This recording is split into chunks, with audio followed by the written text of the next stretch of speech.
guys, so a lot of you have been asking a lot of questions about my car, and I figured it's about time that I actually made a video explaining it and really just going over the entire build. This is my 2020 Honda Civic Sport. It's been decked out and I've been working on it for the last year. It's been the first time that I've actually ever built a car or really like put one together. And overall the goal of this car was to really just like build a car that I could enjoy, that I could drive on a daily basis, and that really helped me like come and join the car community. So it's been a really great build. It's been really fun to work on. I've made some really amazing friends along the way. I figured let's go over the looks first and then we can go into the other things. So one of the first things I did on this car was I actually removed the grille for the high flow. You can see the kind of the hexagon shapes here, the hex grille. This was actually from ProCivic. The next thing we have done are these Morimoto lights that are so nice. You can see the sequential right there. Such a nice upgrade from the stock halogens. And the LED strip on the side is probably twice the size of the stock. Another really basic one that not a lot of people really see, but it's something that Civic owners have definitely seen, are the smoked side indicators. I'm debating paint matching these to the rest of the car, but I do really like the darkened look there. I kind of wish the lights underneath were LEDs, but that'll be a mod for later. On the bottom, I get a lot of questions about this lip, and this is actually the Greddy FRP lip. Shout out to Elite Auto Works who had this painted for me. Gloss black to match the rest of the car. They did a really great job with it, and this lip really sits low. You can actually see right here. Not a lot of clearance. Right here you can see the Advan TCiiis. The specs on these are 18 by 9 plus 25, so it's a pretty aggressive offset, but I really just love the concave look of these wheels. They're also wrapped in Redstein Hypertrax. These tires are absolutely amazing, especially in the wet. Here in Texas, the weather can be a little tricky, so it's nice to have all-season tires that I can depend on. Side skirt's a little bit different from the typical Civic Sport. It's not black.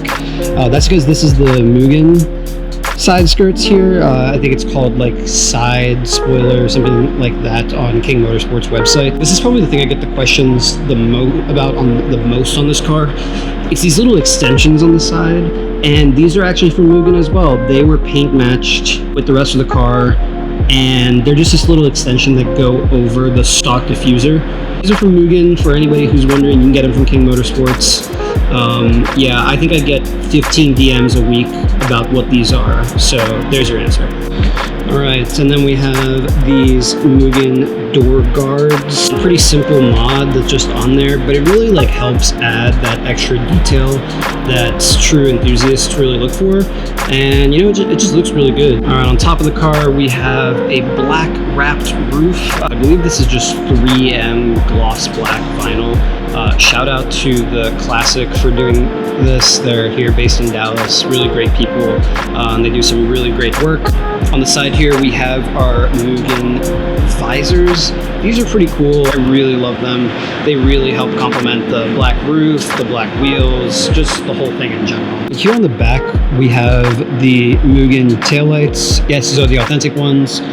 You can see the logo right here on it. They're super nice, and you can also tell these are the authentic ones because only this piece here has the flashing indicator. The top here is actually a dud. Have the Mugen badging here on the back.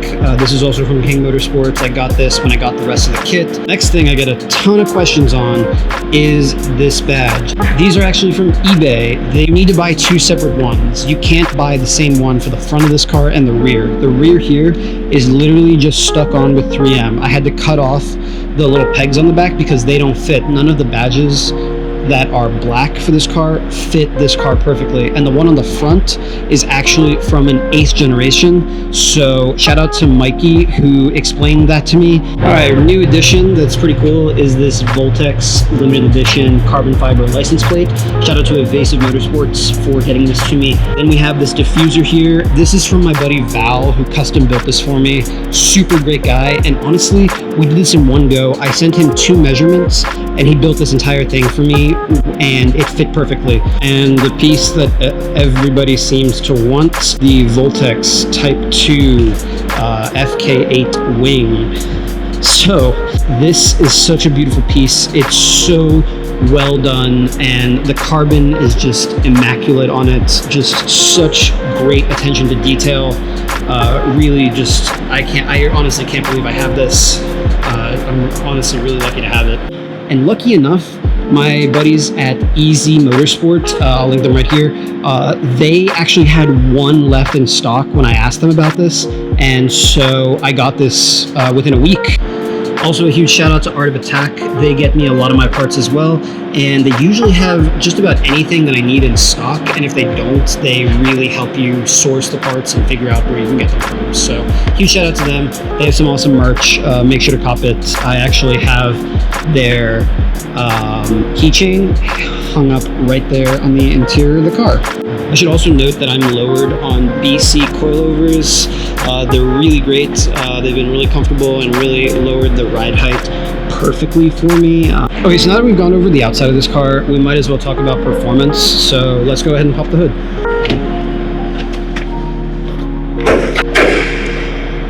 And honestly, not much has been done to this car in terms of performance. We have the Type R engine cover on here, which I really love. It definitely cleans up the engine bay. There is a spoon oil cap right there for the true enthusiast out there. Nice little addition. And then we have the Mugen reservoir cover right there as well. The main bolt-on that I have right now is the PRL Cobra intake. It runs all the way down to the front wheel. And that's pretty much the main piece from the engine. All right, and the last thing on this car is the Greddy DDR exhaust. So I'll start it up for you guys, and you guys can hear it.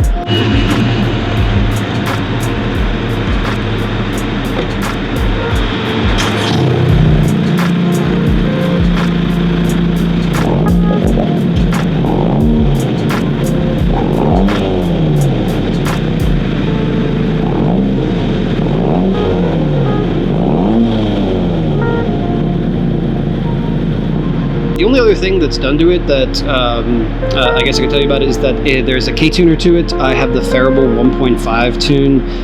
Really great tune, definitely wakes the car up. Even the KTuner standard maps are just really great on this car and really like wake it up, and it really turns your daily driver into a more fun vehicle. So that about does it for this video. I just wanted to make a video to really explain this build and really show you guys all the parts and what I drive on a day-to-day basis. The next things I'd like to do to it, I would really love to get the Varus hood for it. It would look really nice, have it paint matched with the carbon accents. I know it's for the FK8, but if I do a little bit of modification to the latch, it should fit here really nicely. The only other thing I would want done is a steering wheel, and not a removable steering wheel, just a flat bottom one, probably the Mugen one, and then some race seats would be really nice. But yeah, that's the video. Make sure to check out my channel for the rest of my videos and for all the cinematics that I do with other cars. And I hope to do a full cinematic on this car at some point soon. So catch you guys later.